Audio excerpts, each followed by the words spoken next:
Hello guys, I am back with my another video on Sadhna's YouTube channel. Today I am discuss about chapter 3rd of IPC which deal about punishment. Section 53 to 75 cover करता है chapter 3rd जो बात करता है punishment की. First is section 53 जो बात करता है पनिशमेंट की. आईपीसी में 5 तरह की पनिशमेंट दी गई हैं. First is death, second is imprisonment for life जिसे आजीवन कारावास भी कहते हैं. फोर्थ 2 टाइप की इम्प्रिजमेंट होती है. First is rigorous and second is simple. Rigorous में हार्ड वर्क होता है, सिंपल में कोई हार्ड वर्क नहीं कराया जाता. हार्ड वर्क लाइक अ लेबर की तरह काम कराया जाता है रीग्रेस इम्प्रिजमेंट में. सिंपल इम्प्रिजमेंट में ऐसा कोई वर्क नहीं कराया जाता, वो सिंपली होती है. Fifth is forfeiture of property जब्ती करना प्रॉपर्टी की. सिक्स्थ इज़ फाइन, जुर्माना जैसे हम कहते हैं. Next section 54 commutation of sentence of death. Commutation of sentence of death, जैसे किसी को डेथ की सज़ा मिली, पनिशमेंट मिली है डेथ की, तो उसे कम करने की अथॉरिटी एप्रोप्रिएट गवर्नमेंट के पास है. वो without the consent of offender, बिना ऑफेंडर की सहमति के वो इस पनिशमेंट को कम कर सकती है, किसी और पनिशमेंट में चेंज कर सकती है. Next is section 55 which deal about commutation of sentence of imprisonment for life. Imprisonment of for life, आजीवन कारावास को भी कम करने की सज़ा एप्रोप्रिएट गवर्नमेंट के पास है. वो विदाउट कंसेंट ऑफेंडर की बिना सहमति के पनिशमेंट को कम्यूट कर सकती है, पर वो 14 साल से ज़्यादा कम्यूट नहीं कर सकती पनिशमेंट को. नेक्स्ट इज सेक्शन 55A जो डिफ़ाइन करता है एप्रोप्रिएट गवर्नमेंट, जहाँ पर इसकी बात हुई गई है. सेक्शन 54 और सेक्शन 55 में जो एप्रोप्रिएट गवर्नमेंट की बात हुई है, वो एप्रोप्रिएट गवर्नमेंट सेंट्रल गवर्नमेंट भी हो सकती है, स्टेट गवर्नमेंट भी हो सकती है according to the circumstances. Next is section 57 fractions of term of punishment. यहाँ पे बात हुई है कम्यूटेशन की, यहाँ पर बात हुई है फ्रैक्शन की. इन दोनों सेक्शन में डिफरेंस बस इतना है, यहाँ पर 14 ईयर से ज़्यादा नहीं कम कर सकते और यहाँ पर 20 ईयर जो इम्प्रिजमेंट होती है फ्रैक्शन में इक्वल हो जाती है 20 ईयर के. बस यहाँ पर ये डिफरेंस है. यहाँ पर आजीवन कारावास 14 ईयर में कन्वर्ट हो जाती है, यहाँ इक्वल हो जाती है 20 ईयर के आजीवन कारावास imprisonment for life. Next is section 60 sentence में be in certain cases of imprisonment wholly और पार्शियली रिगरस और सिंपल. इम्प्रिजमेंट कोर्ट कैसी भी दे सकता है, सिंपल भी दे सकता है, रिगरस भी दे सकता है. ज़्यादातर रिगरस इम्प्रिजमेंट हमें रॉबरी के केस में मिलती है और थेफ्ट के केस में इम्प्रिजमेंट सिंपल भी हो सकती है, रिगरस भी हो सकती है. तो कोर्ट देखता है कि कौन सा सेक्शन लगा है, उसके अकॉर्डिंग पनिशमेंट दी जाती है, इम्प्रिजमेंट दी जाती है. Imprisonment shall be Holi rigorous, वो रिगरस भी हो सकती है सारी, या फिर होली सिंपल, वो सारी सिंपल भी हो सकती है. या any part of such imprisonment, या उसका कुछ एक पार्ट रिगरस हो सकता है और आधा पार्ट सिंपल हो सकता है.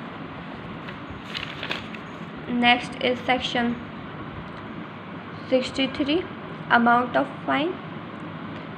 जहाँ पर अमाउंट की बात नहीं की जाती, किसी भी फाइन की बात नहीं की जाती, वहाँ ऑफेंडर की लायबिलिटी अनलिमिटेड हो जाती है. अनलिमिटेड हो सकती है पर वो ज़्यादा नहीं हो सकती. Where no sum is express, जहाँ सम एक्सप्रेस ना हो वहाँ फाइन अनलिमिटेड हो सकता है. ऑफेंडर की लायबिलिटी अनलिमिटेड हो जाती है. पर नॉट बी एक्सेसिव, पर उससे ज़्यादा अधिक नहीं हो सकती, वो उसकी कंडीशन के ऊपर बेस होता है। Next is section 64, sentence of imprisonment for non payment of fine.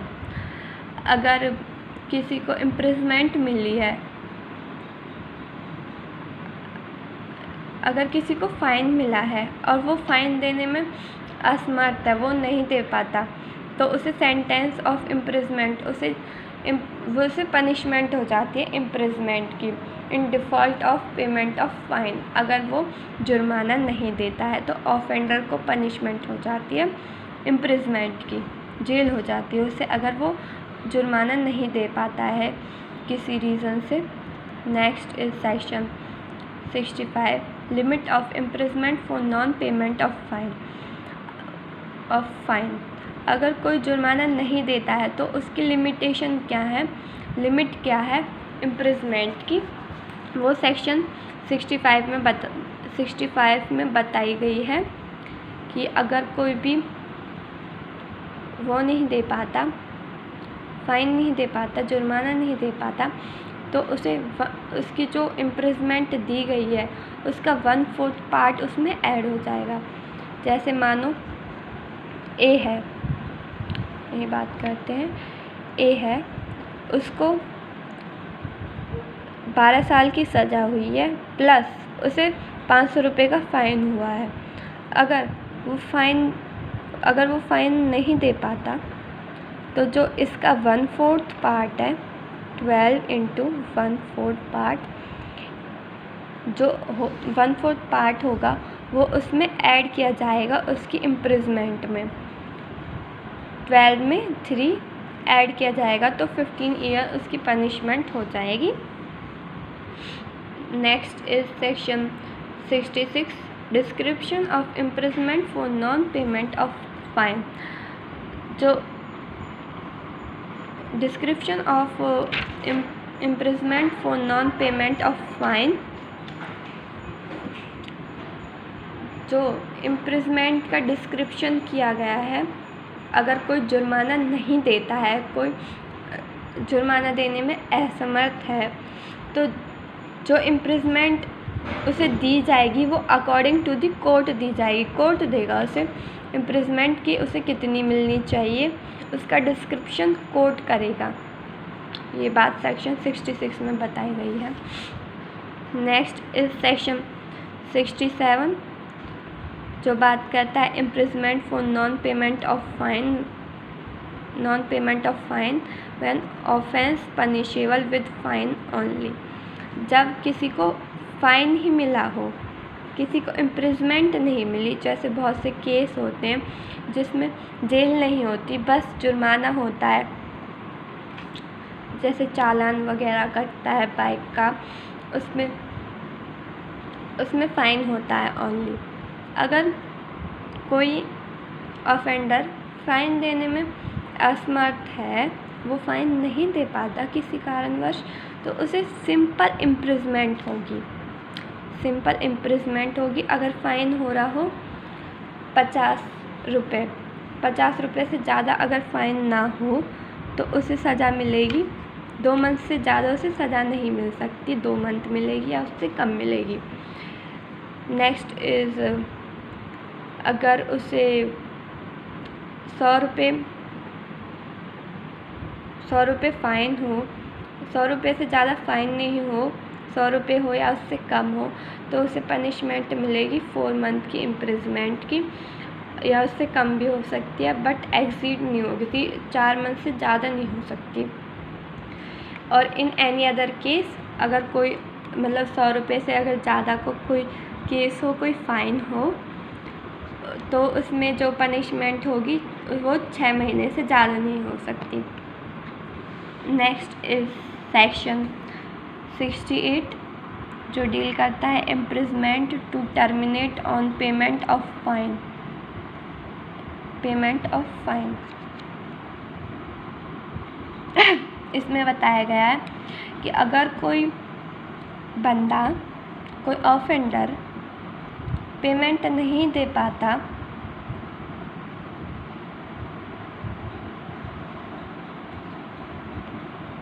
In default of payment of fine shall terminate whenever that fine is either paid or levied by process of law.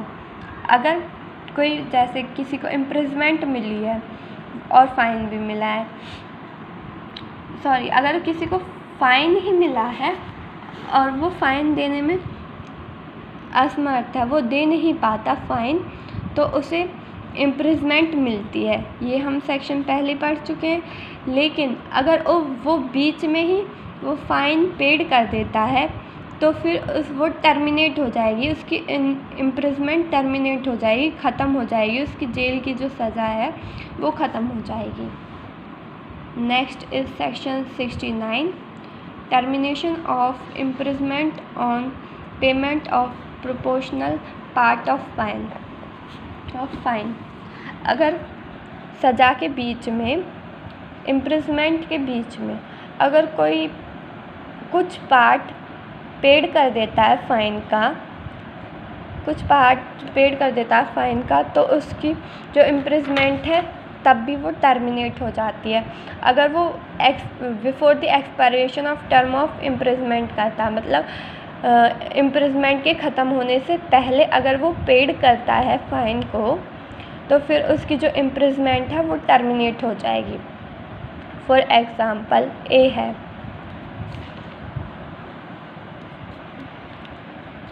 यहाँ पे हम बात करते हैं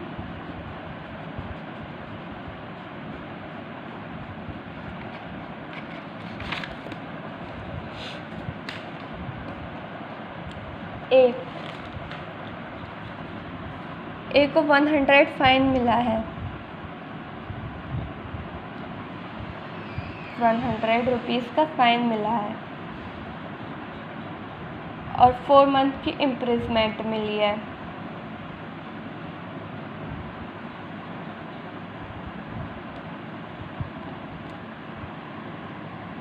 इन default of payment, अगर वो payment नहीं दे पाता, 100 रुपीज़ जो उसकी पेमेंट है वो नहीं दे पाता, तो फिर उसकी इम्प्रिजमेंट आगे बढ़ेगी। मगर अगर वो इम्प्रिजमेंट जब उसकी जेल की सज़ा हो उसके बीच में ही वो 75 रुपीज़ दे देता है, 75 रुपये दे देता है, इसकी जो सज़ा मिली है 4 महीने की, उससे 1 महीने पहले वो अगर 75 रुपये दे देता है तो उसकी जो सज़ा है जेल की वो टर्मिनेट हो जाएगी, ख़त्म हो जाएगी। या फिर 2 महीने के बाद वो 50 रुपये दे देता है, तो फिर उसकी 2 महीने की सज़ा आगे वाली ख़त्म हो जाएगी।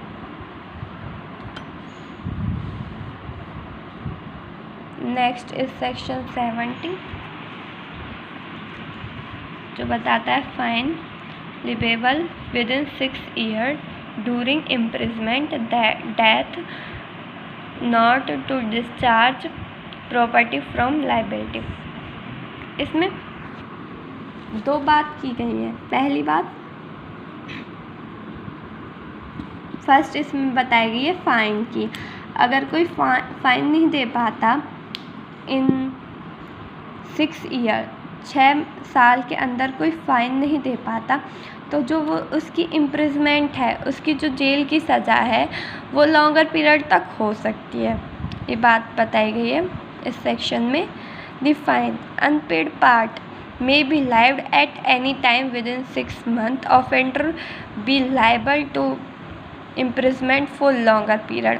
अगर वो 6 साल में फ़ाइन पेड नहीं कर पाता है तो फिर उसकी जो इम्प्रिजमेंट है वो लॉन्गर पीरियड तक हो जाएगी।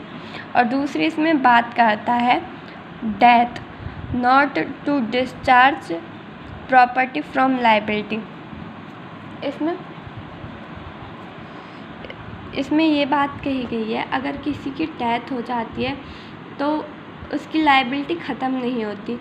जैसे किसी के ऊपर फ़ाइन है और उसकी डेथ हो जाती है तो उसकी लाइबिलिटी तब भी ख़त्म नहीं होती, उसकी प्रॉपर्टी से उसका फ़ाइन लिया जाता है। ये इस सेक्शन में इसकी ये बात की गई है। नेक्स्ट सेक्शन है section 71, limit of punishment of offence made up of several offences. अगर कोई एक ऑफेंस को बार बार करता है तो उसे एक बार ही सज़ा मिलेगी, एक से ज़्यादा नहीं मिल सकती। जैसे कोई किसी के घर में गया, ए गया बी के घर में और उसने बी को 3-4 बार चाकू मारा पेट में, तो उसने कई ऑफेंस किए, मतलब सेवरल ऑफेंसेस हुए, उसने कई बार चाकू घोंपा, लेकिन उसे पनिशमेंट सिर्फ एक मिलेगी, एक से ज़्यादा नहीं मिलेगी।